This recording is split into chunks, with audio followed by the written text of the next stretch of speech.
이제 시간이 되었으므로 다 함께 사도신경으로 신앙 고백하심으로 9월 1일 금요일 새벽 예배를 시작하도록 하겠습니다.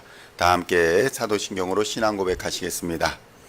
전능하사 천지를 만드신 하나님 아버지를 내가 믿사오며 그 외아들 우리 주 예수 그리스도를 믿사오니 이는 성령으로 잉태하사 동정녀 마리아에게 나시고 본디오 빌라도에게 고난을 받으사 십자가에 못 박혀 죽으시고 장사한 지 사흘 만에 죽은 자 가운데서 다시 살아나시며 하늘에 오르사 전능하신 하나님 우편에 앉아 계시다가 저리로서 사한 자와 죽은 자를 심판하러 오시리라. 성령을 믿사오며 거룩한 공회와 성도가 서로 교통하는 것과 죄를 사하여 주시는 것과 몸이 다시 사는 것과 영원히 사는 것을 믿사옵나이다. 아멘. 오늘 우리에게 주시는 하나님의 말씀은 사도행전 18장 18절로 23절의 말씀입니다. 사도행전 18장 18절로 23절까지의 말씀 찾으셨으면 함께 한 목소리로 봉독하도록 하겠습니다. 바울은 더 여러 날 머물다가 형제들과 작별하고 배 타고 수리아로 떠나갈새 브리스길라와 아굴라도 함께 하더라. 바울이 일찍이 서원이 있었으므로 겐그레아에서 머리를 깎았더라. 에베소에 와서 그들을 거기 머물게 하고 자기는 회당에 들어가서 유대인들과 변론하니 여러 사람이 더 오래 있기를 청하되 허락하지 아니하고 작별하여 이르되 만일 하나님의 뜻이면 너희에게 돌아오리라 하고 배를 타고 에베소를 떠나 가이사랴에 상륙하여 올라가 교회의 안부를 물은 후에 안디옥으로 내려가서 얼마 있다가 떠나 갈라디아와 부르기아 땅을 차례로 다니며 모든 제자를 굳건하게 하니라. 아멘. 할렐루야. 오늘은 사도행전 18장 18절로 23절까지의 말씀을 본문으로 머리를 깎은 바울이라는 제목으로 은혜의 말씀을 함께 나누고자 합니다. 성도 여러분, 바울은 고린도에서 동쪽으로 약 11km 정도 떨어진 해안 도시인 겐그리아로 이동합니다. 당시 고린도에는 두 개의 항구가 있었는데 북쪽 항구에서 배를 타면 로마로 가게 되는 것이고 남쪽 항구인 겐그리아에서 배를 타면 소아시아와 예루살렘으로 갈 수가 있었습니다. 바울이 여기 겐그리아에서 2차 전도 여행을 마치고 여기서 로마서를 쓰게 됩니다. 그리고는 배를 타고 수리아 안디옥으로 돌아가며 또 에베소로 갔다가 가이사랴로 또 갈라디아로 부르기아 땅을 다니며 모든 제자들을 차례로 만나고 그들을 복음으로 굳건하게 하는 일을 감당하게 됩니다. 이 길에 브리스길라와 아굴라도 동행을 했다라고 성경은 기록합니다. 성도 여러분, 선교사역은 그래서 성령 하나님과 동행하는 일이며 믿음의 사람들과 동행하는 일입니다. 선교는 외로운 길이 아니라 하나님과 동행하며 또 하나님의 사람들과 동행하는 길인 것입니다. 선교는 결코 혼자 하는 것이 아닙니다. 수많은 사람들, 그러니까 수많은 그리스도인들과 합력해야 하는 것이 바로 선교입니다. 흔히 선교 사역에서 우리는 바울만 바라보기 쉽지만 바울과 함께했던 수많은 그리스도인들이 바울과 함께 생명의 열매를 맺으며 교회를 세워간 역사가 바로 사도행전의 기록인 것입니다. 그리고 그 역사는 끊이지 않았고 이 미국 땅에서 건초더미 가운데에서 성경을 공부하던 청년들을 변화시키시고 그들의 모임 속에서 사명을 받은 언더우드가 또 이름 모를 수많은 선교사들이 대한민국의 생명의 복음을 전파하였던 것입니다. 그러나 성도 여러분, 언더우드 이전에도 수많은 이름 없는 그리스도인들이 대한민국의 복음을 전했고 그 복음을 듣고 바닥이 변하고 있었던 것입니다. 언더우드와 아펜젤러를 비롯한 수많은 선교사들이 그 변화되고 있는 바탕에 불을 붙였고 평양의 대부흥 운동의 역사가 일어났던 것을 우리는 기억해야 하는 것입니다. 성도 여러분, 하나님은 이처럼 정확하신 분이십니다. 우리 교회의 협동장로인 김중배 장로님도 지금 필리핀에서 사명을 감당하고 있습니다. 또 우리 교회는 일본 선교에 관심을 가지고 기도하고 있습니다. 이러한 모든 것이 결코 우연이 아니라는 것을 우리는 깨달아야 합니다. 40년의 기도와 눈물의 기도가 이제야 열매를 맺을 때가 되었음을 보여주는 징표임을 우리는 볼 수 있어야 하는 것입니다. 성도 여러분, 하나님은 우리 교회를 사랑하시고 우리를 향한 열심과 계획이 있다는 사실을 우리는 깨달아야 합니다. 그럴 때 우리는 브리스길라와 아굴라처럼 아멘으로 화답하며 하나님의 사역에 동참할 수 있는 것입니다. 하나님의 사역에 동참하는 사람들은 하나님의 기이한 일들과 역사하심을 목격하는 증인이 되겠지만, 하나님의 일에 동참하지 못하고 오히려 방해하거나 혼자 다른 길로 가는 사람들은 포기하지 아니하시는 하나님의 열심이 어떻게든지 그를 다듬어 주의 일을 감당하게 하실 것입니다.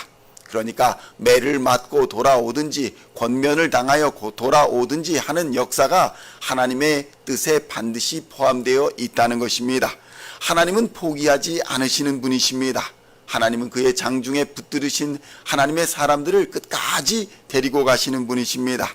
혼이 나든 연단을 받든 하나님은 하나님의 섭리와 계획을 정확한 시간에 실행하여 주신다는 사실을 깨닫고 우리 모두는 지혜로운 자가 되어 하나님의 역사에 믿음으로 순종하고 딴 길로 가지 말아야 할 것입니다.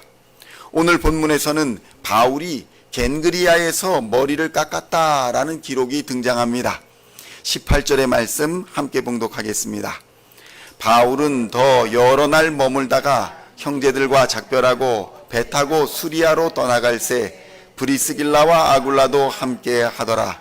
바울이 일찍이 서원이 있었으므로 겐그리아에서 머리를 깎았더라. 아멘. 성도 여러분, 우리는 바울이 왜 머리를 깎았는지 정확한 이유는 알 수가 없습니다. 사실 유대인들에게는 나실인과 같이 하나님께 서원을 하고 거룩하게 구별된 사람들이 있었습니다. 그러니까 스스로 거룩하게 하나님 앞에 자신의 몸을 드리는 사람들을 나실인이다 라고 불렀던 것입니다. 누구든지 나실인이 되기를 원한다면 최소한 30일에서부터 7년까지 자기 몸을 구별하여 하나님께 드릴 수가 있었습니다. 그리고 하나님께 서원을 하면 그 기간 동안 포도주와 독주를 멀리하고 머리를 깎지 않았습니다. 이는 육체의 소욕을 멀리하고 하나님께 자신을 전적으로 드리겠다는 복종의 표현이었던 것입니다. 그 기간 동안 이렇게 하나님 앞에 거룩하게 구별된 나실인들은 율법을 연구하기도 하였고 예배에 힘썼으며 사람들을 가르치는 일과 경건에 힘쓰는 생활을 하였습니다. 그리고 마침내 자신이 서원했던 그 기간이 다 차면 번제나 속죄제 또 화목제를 하나님 앞에 드린 후에 머리털을 다 깎고 그 제단에 자신의 그 머리털을 불태우며 이 서약의 기간을 다 채우게 신 하나님께 감사의 제사를 올렸던 것입니다. 그러나 이와는 다른 이유로 또 머리를 깎기도 했습니다. 오히려 자신이 서원했던, 자신이 결단했던 그 서원이 무너지는 일이 발생했을 때에, 예를 들어서 갑자기 나실인으로 서원했던 사람이 그렇게 살고 있는 와중에 누군가가 옆에서 죽어서 부정함으로 자신의 그 나실인이 부정함을 탔을 때에, 머리털이 부정하게 됐을 때에 서원으로 자신이 서원하여 지나온 그 시간까지의 기간이 모두가 무효가 되어 버렸습니다. 그래서 그때에 부정하게 된 머리털, 그 서원한 이후로부터 길러오다가 부정하게 된 그 시간까지의 그 기간의 머리털을 다 깎아버리고 다시 새 출발하겠다, 다시 구별하여 하나님께 출발합니다 라는 각오로 머리털을 다 깎고 하나님 앞에 재출발을 결단하는 의식이 있기도 했던 것입니다.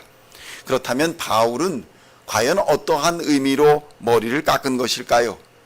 자신의 서원을 모두 들으시고 그 기간을 채운 감사의 의미로 머리를 깎았던 것일까요?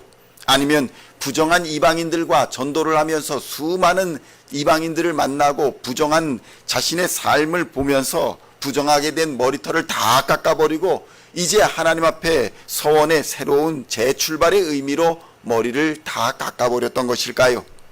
우리는 그의 진짜 의도가 무엇인지 정확히 알 수는 없습니다. 그러나 우리는 그가 여기 머물고 있는 겐그리아에서 기록한 로마서에서 그의 서원과 머리를 깎기에 이르는 결단을 유추해 볼 수는 있습니다. 로마서 7장 21절에서 24절에는 그가 어떠한 갈등과 고민을 했는지 기록하고 있습니다. 그러므로 내가 한 법을 깨달았노니 곧 선을 행하기 원하는 나에게 악이 함께 있는 것이로다. 내 속사람으로는 하나님의 법을 즐거워하되 내 지체 속에서 한 다른 법이 내 마음의 법과 싸워 내 지체 속에 있는 죄의 법으로 나를 사로잡는 것을 보는도다. 오호라, 나는 곤고한 사람이로다. 이 사망의 몸에서 누가 나를 건져내랴. 이러한 치열한 영적 갈등과 결단 속에서 바울은 겐그리아에서 로마서를 썼던 것입니다. 성도 여러분, 자신에 대한 치열한 고민을 했던 사람이, 그리고 그 물음에 답을 얻은 사람만이 주의 사명을 감당할 수 있다는 사실을 우리에게 보여주고 있습니다. 내가 얼마나 곤고한 사람이며 내가 얼마나 나약한 사람인지 아는 사람이, 그런 겸손한 사람이 결국 하나님의 일에 쓰임 받을 수 있다는 것입니다. 그런데 오늘 이 시대를 한번 보십시오. 이 시대 교회에는 어떤 자랑이 넘쳐납니까? 이 시대 교회에는 세상 자랑이 넘쳐납니다. 얼마나 천박한 시대가 되었는지 모릅니다. 성도 여러분, 교회 공동체 안에서는 오직 하나님을 자랑하시기를 우리 주님의 이름으로 축원드립니다. 십자가로 나를 부르시며 나를 구원하시며 또한 세상을 구원하신 놀라운 하나님의 섭리와 사랑을 간증하며 자랑해야 하는 것입니다. 이러한 교회가 날로 부흥하며 하나님께서 맡기신 사명을 비로소 감당할 수 있게 되는 것입니다. 성도 여러분, 오늘날 우리 교회는 바로 이 부르심 속에 있습니다.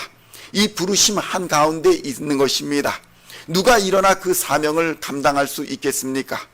성도 여러분, 우리 마음의 영적인 머리털을 깎는 결단이 필요한 시기입니다. 하나님의 일을 하면은 바울이 당했던 고난과 또 예수님이 당했던 그 고난에 미치지는 못할지언정 수많은 방해와 박해, 도전이 있을 것이 분명하기 때문입니다. 그러므로 우리는 마음에 있는 머리털을 깎아버리고 하나님 앞에 진정한 서원의 결단을 해야 합니다. 그 고난과 그 박해와 어려움의 끝에는 분명히 하나님께서 우리에게 주시는 생명의 면류관, 영광의 면류관이 기다리고 있음을 우리가 믿기 때문입니다. 우리의 믿음은 달려갈 길을 다 달려가야 끝나는 경주입니다. 중간에 포기한다고 우리의 믿음의 경주가 끝나지 않는다는 것입니다. 우리에게 맡겨진 사명을 다 해야 비로소 믿음의 경주가 끝나는 것입니다.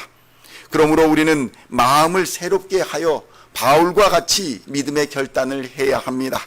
그리고 우리에게 맡기신 십자가의 복음을 우리의 이웃에게 전하며 성령 하나님과 동행하는 참된 기쁨과 만족의 삶을 경험하며 믿음의 경주를 맞춰가야 할 것입니다.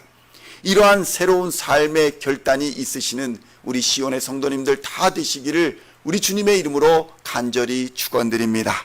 기도하시겠습니다. 하나님 아버지, 감사합니다. 우리의 믿음의 길이 하나님께서 맡기신 사명을 다 마치기 전까지는 끝나지 않는다는 사실을 깨닫게 하여 주시니 감사합니다.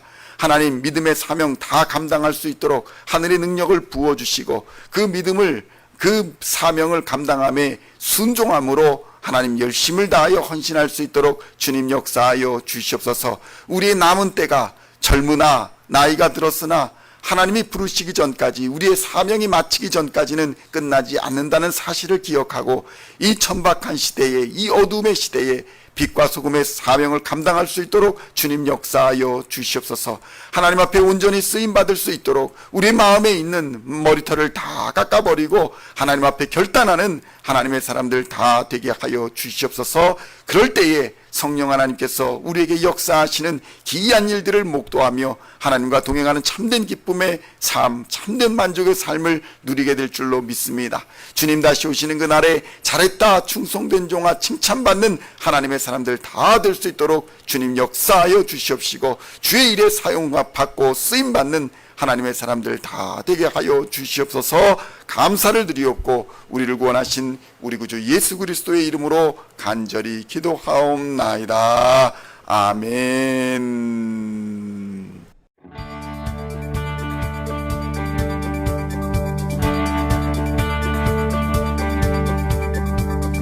Singing songs of Thy praise, we are coming to You, dancing before